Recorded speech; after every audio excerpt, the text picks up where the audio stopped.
Mga kabumbot ka Sir Nation, sa kabila nga ho nitong mga pag-ulang dala nitong Super Typhoon Uwan, partikular na ho dyan sa may bahagi ho ng Bicol Region, ilang mga lugar din ho dyan sa may lungsod ho ng Naga ang nakaranas ho ng mga pagbaha. Pero ang good news mga kabombo, zero casualties ho ito. Nasa linya na ang Bombo Radyo Naga, please come in.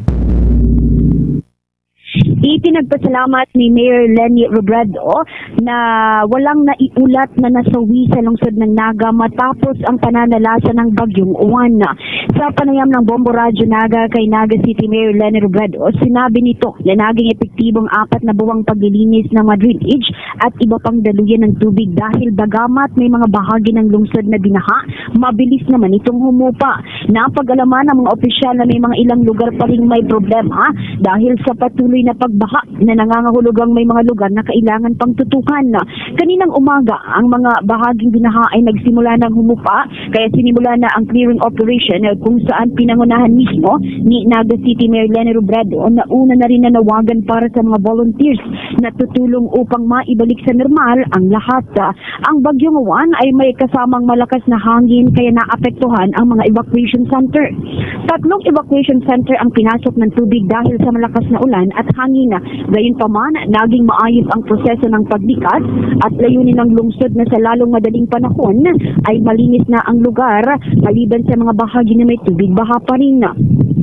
Samantala, umabot sa 6,000 family na binubuo ng 20,000 katao ang mga nasa evacuation center. Ang iba sa kanila ang nakabalik na sa kanilang tahanan. Maliban sa mga lugar, may mga kailangan pang ayusin.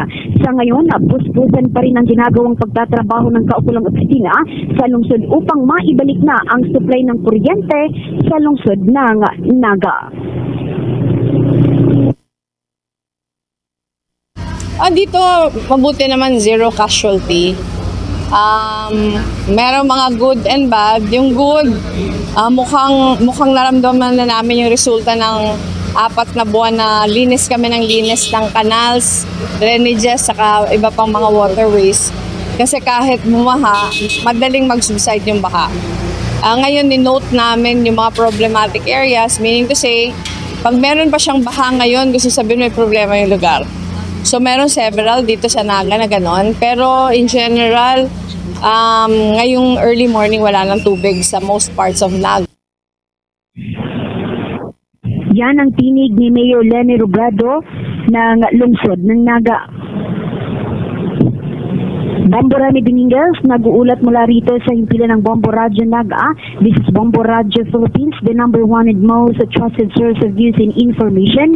Basta Radyo, Bombo. For the most trusted source of news and information, visit our website at www.bomboradio.com. Follow us on Bombo Radio mobile app, Facebook, YouTube, TikTok, and X, formerly Twitter.